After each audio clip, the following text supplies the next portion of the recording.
This is an oral history interview with Dr. Paul Michaelson in Dallas, Texas on Tuesday, October the 18th, 2011. First of all, I'd like to ask you, may I call you Paul? How do you Sure. Okay, I may call you Paul, thank you. Ask you about your family, your parents, where were you born, all that kind of background on your personal life. My father was born in Dallas in 1899, and his, I think my grandfather came to Dallas probably in the latter part of the 1800s. And I was born in Dallas, and my brother and sister too. And my mother was originally from Michigan, and because of health problems for her father, they moved to Dallas. And I grew up in South Dallas till we moved north in the mid-50s. Okay. What'd your parents do for a living? My father had a store on Deep Elm, a men's store, and my mother was a bookkeeper. Who did she work for? She worked for Holt Mifflin Company, the book publishers. What was the name of your dad's store? Michaelson. Michaelson's. Okay. All right. So you lived in South Dallas. You were born in South Dallas. No, I wasn't Oh, born, you weren't born in South. born in Baylor Hospital. Oh, okay. Born in Baylor, but your family lived in South Dallas. Right. And tell us about the neighborhood. Well, when I grew up in South Dallas, it was a large Jewish neighborhood. I went to John Henry Brown Grade School, and I went from there to Forest Avenue High School, where I graduated in 1956. Before I graduated, a majority of the classes were Jewish. The students in them were Jewish. But about in the 50s, a lot of the people were moving out of South Dallas and moving north. When I lived in South Dallas, the major synagogues were all in South Dallas. There was Temple Emmanuel, which was on South Boulevard and Harwood. And then on Forest Avenue, there was the Gudasachim. And then there was on Grand Avenue was Tefereth Israel. And Sheriff Israel was on Park, which was a little, maybe a few miles away. What did you do for amusement in the neighborhood as you were growing up? Well, growing up, we had a lot of, all the Jewish kids were living in the neighborhood. We'd go to Fair Park. We'd walk to Fair Park, which was not real far. And we'd go ice skating at Fair Park. Or we would go play miniature golf. We would go to the theaters down South Dallas. They had a couple theaters, and then we would also sometimes take the streetcar to go to town and see the movies downtown, which was a real treat. Okay. I'd like to know about your experiences in school. You've already told me where you went to school. What kind of activities were you involved in? Well, I went to in school. In grade school, I don't remember too many activities there. I went to Hebrew school in South Dallas. The Hebrew school was behind the Gudasachim synagogue, and I went there till I think I was about 14 or 15 years old. I can't remember, but graduated from Hebrew school.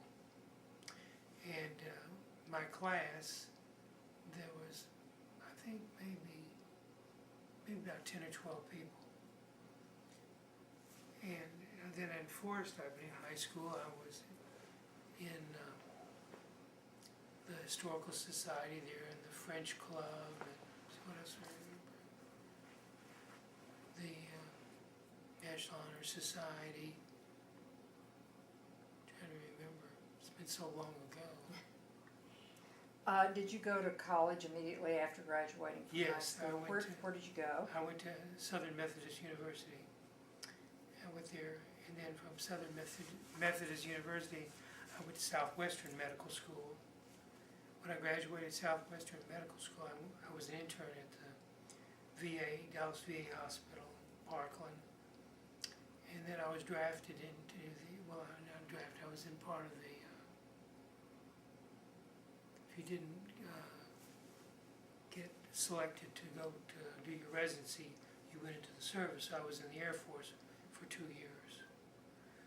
And then after I finished the Air Force, then I went to Boston, and I was a resident at the New England Medical Center hospitals for 2 years. Then I went to St. Louis to Barnes Hospital for the next year. Then I came back to Boston at Children's Hospital for another year.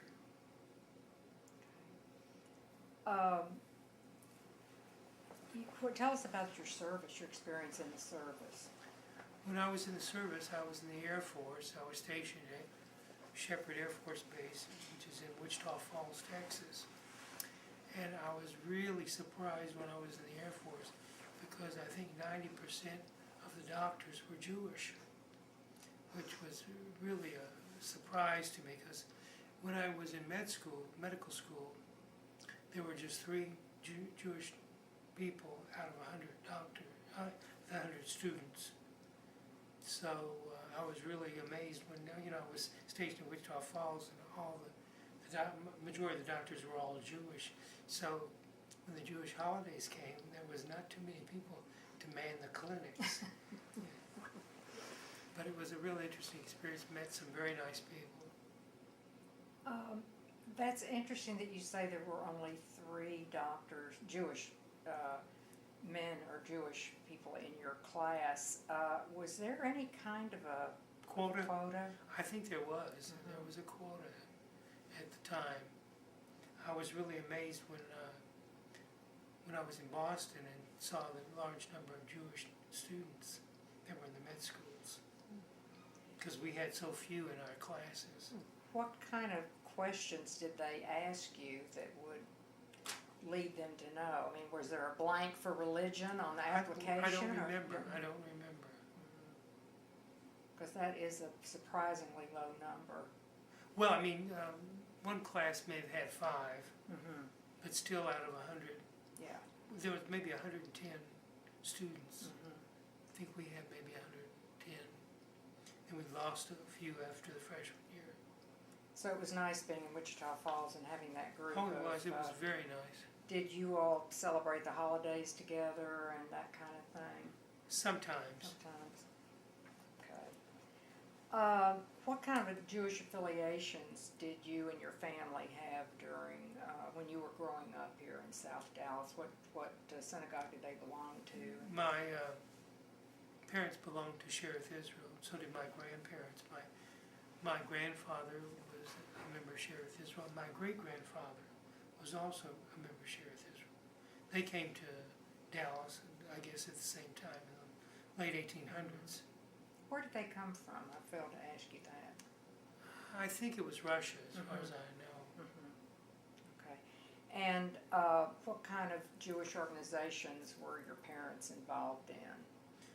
All that I remember was that the Shereth Israel. The synagogues. Okay. What interactions did your family have with the Jewish community?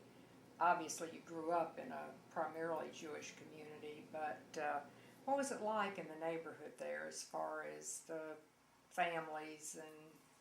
Well, it was really very nice, very close.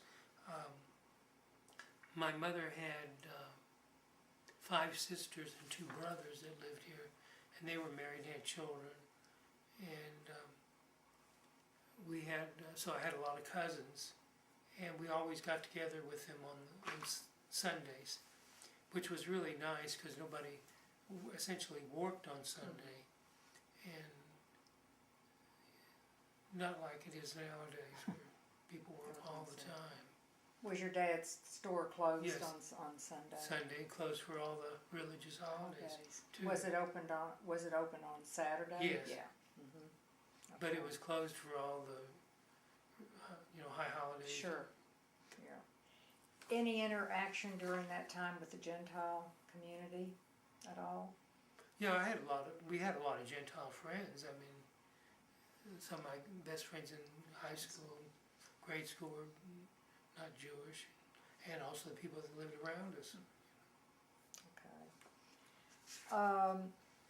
So after you finished your residency, did you come right back to Dallas? Yes. Okay. And what is your field of medicine? Neurology. Neurology. Okay. What can you tell me about your work that's been really special to you? Well, I've enjoyed my practice.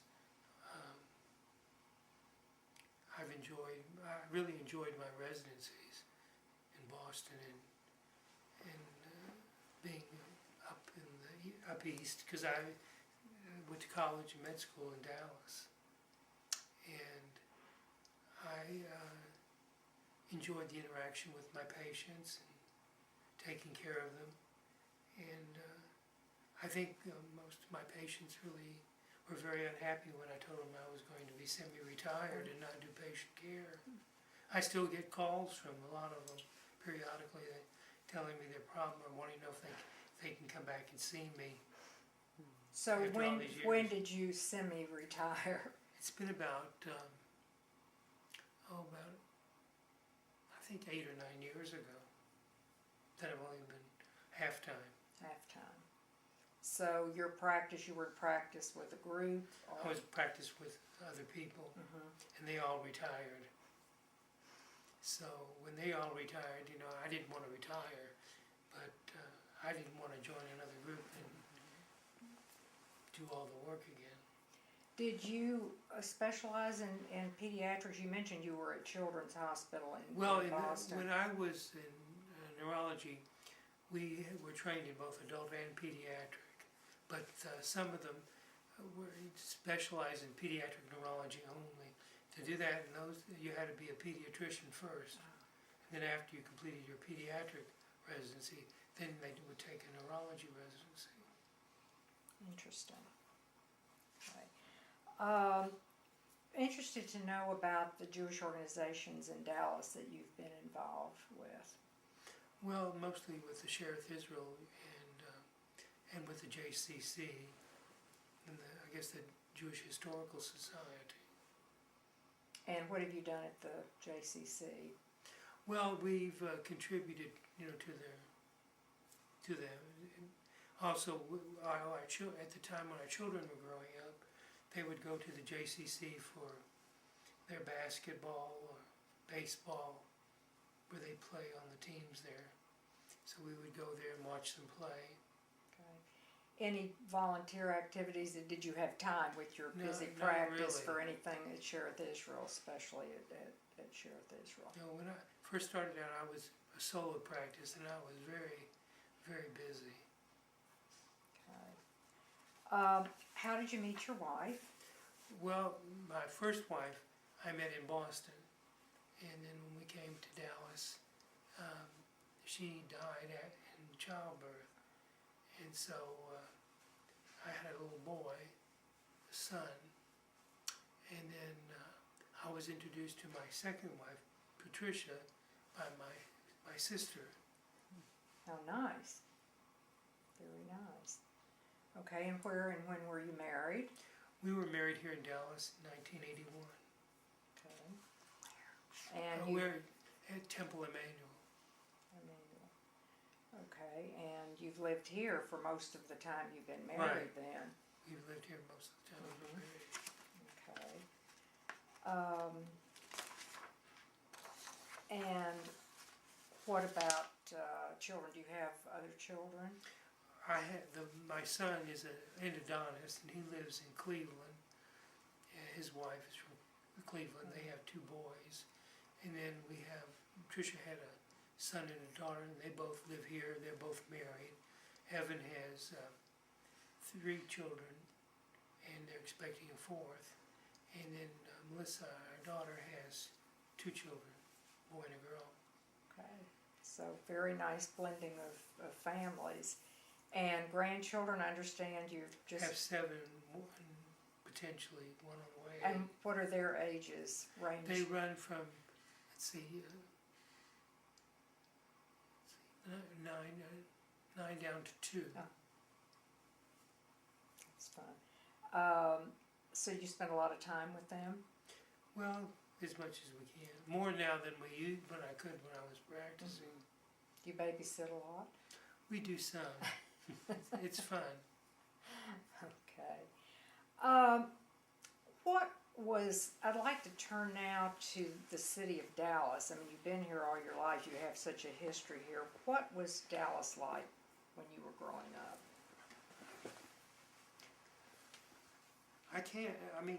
South Dallas was unique in that there were lots of Jewish families, there was the Jewish bakeries were there, and the kosher meat markets, and most of the synagogues were all there, and a lot of the Jewish people lived in South Dallas, and everybody essentially knew everyone at the time.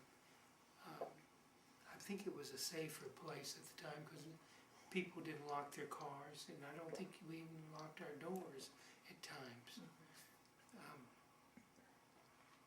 And there weren't any shopping centers, so everyone would have to go to town to shop on the weekends. Yeah. So downtown was always bustling with people, all the department stores and all the other specialty stores. Downtown were always very busy or mobbed because people would come in also from the small towns to shop in Dallas. When I was growing up, I worked at Baker's shoe store selling shoes, and I worked there Thursday nights and Saturdays. And like I said, compared to what Dallas is today, it's like a ghost town down there compared to what it was, in the old days, because it was wall-to-wall people. I mean, just on Elm, Main, and Commerce, just wall-to-wall people, which was really nice. And when I was a little boy, I used to go with my grandmother, and she would like to go to the musicals at the band shell. It was outdoors in those days. It wasn't inside. So the summer musicals were held like in the band shell. I think they still have that same thing in St. Louis. And it was really, really very neat. It was awfully hot, because they didn't have air conditioning. But let me try to think what else. They would sometimes have the road shows or stage shows at the Majestic or the Palace Theaters. And then they used to have some specialty shows on Saturday mornings for the children. So, I'd like your comments on how Dallas has changed since those times. Well, then we had the growth of the suburbs. Everything was moving north. You had the Highland Park Shopping Village was always there. I mean, since probably since the 30s. But there was Preston Center, Shopping Center, and then North Park. So the people didn't have to go to town in order to shop, essentially. And all the major department stores had branches out in the suburbs. Same thing like not only in North Dallas, but they went, I guess, to Oak Cliff and to Lakewood. Who are your role models? Who have been your role models throughout your life and your career? Well, I think I was very fortunate and blessed when I was in high school. I think I had some very, very excellent teachers, and I think they were all very bright and dedicated people. And then when I was very fortunate to go to medical school, I was fortunate to have some very wonderful teachers, Dr. Selden, Dr. Salkin, so I think it was Dr. Eisenberg, Dr. Friedman at the VA, brilliant, brilliant doctors. And then when I went to Boston, also brilliant doctors, brilliant men. Dr. John Sullivan was a superb neurologist. Dr. Denny Brown he trained practically all the people in Boston. And Dr. Floyd Gillis was the head of neuropathology at Children's. A most brilliant man. They're all really very nice people. I still keep up with Dr. Gillis. Dr. Gillis was a really amazing man. In those days, in order to become a full professor at Harvard, someone had to die. They didn't have too many full professors like they do nowadays. So Floyd Gillis was made full professor. Most of them are endowed chairs, but Floyd was made full professor. And he had some family problems, and he went to Children's Hospital in Los Angeles, where he's been. I think he retired, because we went to a celebration of his retirement in Los Angeles. Okay. Is there anything you want to add about your life in Dallas that you think is important for the archives of the Dallas Jewish Historical Society? I think that the synagogues, when they left to go north, it's a shame that they did not keep the beautiful stained glass windows that were in these synagogues that they had, in memory of or whatever. But they were absolutely magnificent. At Temple Emmanuel and at Cherith Israel, just beautiful windows. And they also had, some lights that were on over the ark. I don't know what they did with them, but it's a shame that they didn't save them or give them to the archives of Dallas as a remembrance. Nowadays the synagogues are so big, and the population of the synagogues are so large, but Dallas has grown tremendously since I was a little boy. Anything else you'd like to add? Well, I just think that I was blessed to have been able to grow up in a time in South Dallas where you knew all the people and everyone was very kind, and have made a lot of very good friends that I still have to the present.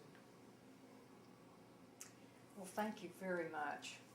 Well, thank you for doing asking me. I hope maybe I was able to shed a little light on this Dallas in the early 40s and 50s. Absolutely. Thank you. And thank you, May Sebel, for the interview.